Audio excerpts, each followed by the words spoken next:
What's up, everybody? I'm the Bat Otter, and today I'm back with another JoJo review of the third volume of Golden Wind in JoJo's Bizarre Adventure. I haven't reviewed one of these in a while. I actually finished reading this a long time ago. I just, I didn't want to review it because I was like, this one is kind of weak. I don't like it too much. Uh, I was saying about the first, volume of Golden Wind that I enjoyed reading it more than I enjoyed watching it. In this case, I actually enjoyed watching it more than I enjoyed reading it because watching it made it go by so much faster. And also, the artwork in the fight in it with Man in the Mirror, or as they call it, Mirror Man. I don't like it. You'll see the way that Araki shades Abakio. It doesn't look that good to me. So we pick back up with Narancia fighting I think what, Little Feet, right? Yeah. Introducing us to Aerosmith, and of course he's getting shrunk, and they keep on coming up with all these convoluted ways to one up each other. We figure out that Aerosmith uses heat signatures and the breathing in order to track his enemies, which leads to some very interesting situations. He's going underwater. He ends up using rats. I never really cared for this arc, not in the show, the series, not in the book. Narancia, as a character, he's pretty much my least favorite character in this part of the series. And his arcs, honestly, are my least favorite. Although, of course, with all of the JoJos, we get these very nice prints that are based on, you know, Italian style, fashion, Renaissance, all of the above. I can't point at anything in particular, but I mean, hey, it's Araki, you get what you get, right? I definitely like that, though. So it starts explaining what happens whenever you go against the boss in the organization. Obviously, that being the goal of Giorno and Bucciarati, as well as the goal of the other people trying to get to the boss's daughter. Man, these books really like to close on you. So he ends up fighting a cat until ultimately we get this gruesome scene, flashback story of the boss kidnapping one of the members, chopping him up into bits, framing him, and then putting... You know, it's real easy to forget how grotesque JoJo can be at times, especially part 5. I feel like Araki really dove into the horror aspect of JoJo in part 5, more so than any of the other parts. Because of grotesque things like this, the guy is chopped up and he's sent to them piece by piece in glass, which is pretty gruesome if you ask me. And we get that as a backstory for this guy wanting revenge on the boss by kidnapping the daughter. So he puts Narancia inside a little bottle with a spider, and the spider starts eating him. But Narancia blows up a car because Narancia Kishibe does not move. Which is one of the cooler scenes. He's like, yeah, I'll burn down this entire town just to kill you. I'll do it. I'll do it. You think I won't? And he does. And he did. Destroying everything just to get this one guy. Which is one of the redeeming qualities of Narancia. The guy never gives up. He will destroy an entire town to kill one person. And, you know, I don't like the character, but that's definitely one of his saving graces, especially in the more boring arcs. So he tells the people, and by the way, before I go any further, from this part of the story to the next volume, which I'll review soon enough, Araki does a really good job at illustrating the Italian countryside and just the overall aesthetic of Italy as a whole. I've never been there. I've seen plenty of pictures, though. I've played Assassin's Creed. I think I know what Italy looks like. And I think Araki does a really good job at capturing the environment as a whole. And, of course, in these more laid-back scenes, he does a really good job with the composition, the characters talking, the structures, and nature all in one to make very satisfying double-page spreads such as this one. Of course, you get the terrible Viz Media they just put a brick in the middle of the page. Yeah, that's never any fun. So they're discussing what to do, and Giorno says, no, let's wait for the boss, he'll probably give us an order, and then they give us an order, because Giorno is always right. And he says, I will give you transportation, you just have to go to Pompeii. And we get Pompeii. I don't know what Pompeii looks like. I always forget that Pompeii is even in Italy. But after looking at pictures of Pompeii, there's a picture that is pretty much taken from this angle that Araki uses. And these columns here are illustrated properly. The deterioration on them is accurately represented in this one image, and I think in the later parts of the story where he illustrates these again. So, needless to say, the man did his research. Do I think the mountain is the best illustrated landscape? No, and honestly, his depiction of Pompeii, in general, I'm not a big fan of. He takes more effort to illustrate the mirror aspect of this part rather than Pompeii as a whole. And I think he does that in order to quite literally reflect the mirror, because it is a very interesting aspect of illustration that he uses, especially whenever you get the body parts being chopped up. And so I can kind of see where that's coming from, but like I said, this isn't my favorite art. So, man in the mirror ends up getting the better of them, trapping Fugo in the mirror, understanding that they're there, trying to search for something. And we get the very, very good interactions between Giorno and Abbacchio. Abbacchio, honestly, being one of my favorite characters in the part, because of his defining quality, and that is, he doesn't like Giorno. You look at Araki's character sheet, it's like, what is Abbacchio? He doesn't like Giorno, that's his whole thing. Even if Giorno's right, still doesn't like him. And I just love that. I really like characters like Abbacchio. So we find out Fugo Stan, Purple Haze, who is very, very interestingly drawn in this part. We get, I think, yeah, here's the whole page. He doesn't fit in the page, but he's all scrunched over. He has that funny pattern that you kind of see with jesters of the Italian Renaissance era. And he has a very interesting design. I really like the design. I just don't like how little he's depicted, and sometimes how crudely the drawings can be made throughout this part of the arc. And they explain he has the virus. It can be used. It'll kill anybody and anything. And he's very untamed as a stand. And, of course, while Fugo is fighting Man in the Mirror, Abbacchio and Giorno get into a fight, because of course they do.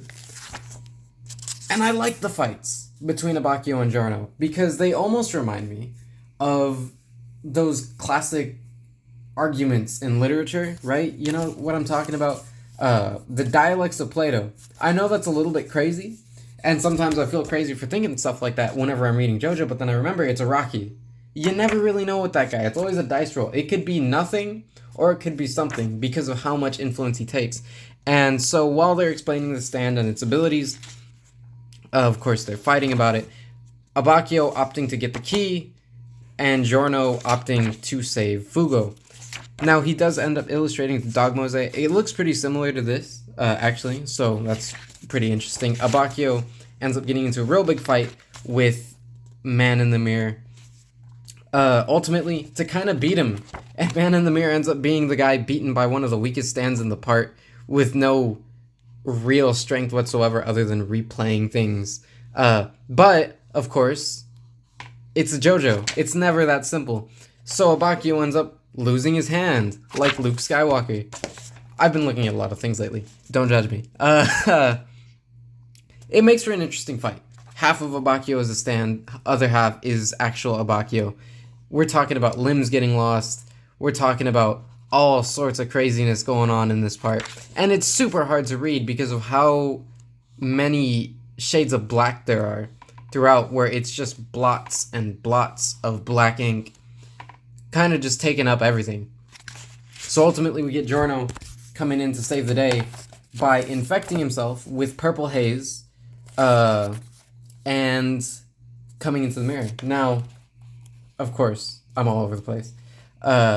We get Abbacchio's backstory. He was a police officer. He took a bribe, and the bribe is what made him hesitate to shoot somebody. His partner jumps in front of him, takes a bullet for him. Abbacchio has ended up no longer being a police officer. He no longer felt.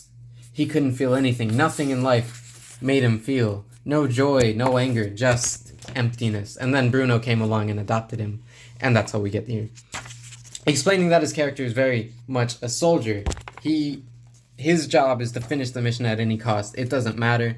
He's going to finish the mission. That's why him and Giorno clash so much, because Giorno is very much about saving everybody and finishing the mission. Abbacchio, on the other hand, finishing the mission exclusively. So Giorno infects himself, causes Man in the Mirror to go outside of the mirror, get infected anyway, and Giorno saves himself by making a snake that has the anti-venom in it for a pretty cool resolution to a fight that goes up and down. It's not as good as the fight on the boat on their way to Capri, but I'd say that the resolution makes up for the fight as a whole. And Giorno, in a sense, sacrificing his health to save the rest of the team and saying, hey, don't worry about me. I'm going to jam this snake venom into my heart and you go take care of Abbacchio. With a very intense scene of him sticking his own heart with the anti-venom and being in agonizing pain. Fugo saying, man, Giorno, I didn't know what you were. I didn't know if I could trust you, but now I think I can trust you. That was pretty cool. And we get my favorite scene of Abbacchio, where he's in crazy amounts of pain, exhausted, passing out, and he's like, I was gonna beat the hell out of you, but my hand is in no shape for that. It'll have to wait another day. And that's what he says before he passes out, and I think, again, I just gotta respect that guy. So the boss sends him to a train to Florence. Now, how do they get there? Of course, they can't simply take the train. They have to take a turtle into the train, and that's where we get one of the best characters in the entire series, and that is the turtle. We get Newman from Seinfeld right here. I was reading this, and I could only hear Newman's voice whenever I was reading Pesci. I couldn't hear any other voice. It just fits so perfectly. Do you guys know what Newman sounds like? You guys know what Newman sounds like. And they're in this cute little turtle. He'll be important later. They're searching, and they find out that everybody starts getting old. And he has a fishing rod. So they're searching the train. They want to kidnap the boss's daughter. And also, we get really great sketches. I love all of the Triff sketches. The gesture poses that he does. I don't know if there's any other in this volume in particular, but I know that pretty much every volume has at least one or two of Trish. And the movement and the motion and even the emotion conveyed in like these simple gesture sketches, I really like it. I don't know why. It's some of his better work with gestures. Maybe it's because he's drawing a woman and he doesn't do that very often, especially not in a more conventional way. Because if you look later on in the series, his depictions of women are kind of awkward, as are the rest of his characters. So having a more conventionally drawn Trish, he actually does pretty well at it. So they're searching, and we end up finding out that Pesci's brother's ability is to make people go older. And we get a little bit of character development for Trish, as even though she's the boss's daughter, even though she is the package to secure, she selflessly gives up part of her ability to stay younger in order to save somebody like Narancia. And it's these scenes that I like about this part, because I think that no character in particular really carries Golden Wind, although I do think that Bucciarati as a whole kind of carries the part for the most part. But what I like about Golden Wind is that it's not necessarily any one character that gets everything done, like in Stardust Crusaders, where Jotaro usually saves the day. It's the intricacies of the team and all the little moving parts and how all the characters interact that tends to get the job done. It's never really one person finishing it. It's always all of the moving parts together to resolve any given conflict. And that's what I really like about it. And so scenes like this, where the team is under attack and they all individually act with one another, it's one of the better pieces of writing and one of the better common things throughout the part that I really enjoy as it plays out. And it also tells you a lot about the characters and how they operate, how they think, what their philosophies are. Mista goes out to scout everything out. Giorno ends up passing out. And again, Trish saves herself, saves Narancia as selflessly, you know. And also, I saw this, and I've been studying a lot of Renaissance artwork lately. Look at the Birth of Venus. It's the same pose. Araki is real sneaky. Remember whenever he drew Okuyasu like the Mona Lisa? It's the same thing. Look at that. You think he did that on accident? It's the same thing. This is the shell. I'm not crazy. And so we end up resolving the part. Mista goes, investigates the rest of the train, shooting Sex Pistols. He gets caught by Newman and destroys himself and all of the ice in the train. Now, I'm not sure if it's in this part. I just don't like that about the way that manga is published. Because I know that they're publishing it based on the original publications. But the way that it ends so abruptly in the middle of a scene, I've never been a fan of that. So he destroys all the ice cubes that are keeping Pesci safe. The idea being the colder you are, the less rapidly you age. So they all have the ice cubes, and that's how they're keeping themselves from aging. And he destroys it, and that's how the part ends. So, as a whole, the man in the mirror fight was better towards the end as opposed to the beginning. But the express train to Florence is one of my favorite fights in the entire series. So, being able to read through that, get the nice little resolution with Giorno creating the anti-venom and everything like that, and it leads into the express train to Florence, which, again, is one of my favorite parts in the series. As a whole, I like it. It's definitely not my favorite part, being that it is Narancia and the Man in the Mirror arc. But, yeah, I'd say it's exactly what you expect. Obviously, anybody who's collecting this is going to collect it regardless. But I do say that this is one of my favorite colored pieces in the part. There's something about the different hues of red. If you can tell, this is more orange, this is more red. I like it. The movement, something about it, the fluidity of the entire piece, I really like it. And the vibrant colors of Narancia and Aerosmith are also pretty cool too. So yeah, that's been the video. I'll have the next one out here soon enough. Y'all know me. Yeah, that's pretty much it. Be sure to follow me on Instagram at @theBatOtter. That's where I post all of my artwork. Everything related to me. That's why I do it. And also, like and subscribe, comment. I haven't been doing a lot of manga reading lately. I just finished up a biography on Leonardo da Vinci. Would anybody like to review? If even one person wants to hear me do a little overview of Da Vinci's life or my thoughts on Da Vinci and his artwork, just comment that. If even one person does it, I'm going to make a video about it. You can't stop me. Yeah, so like, subscribe, comment if you want to hear my thoughts on Leonardo da Vinci as a whole.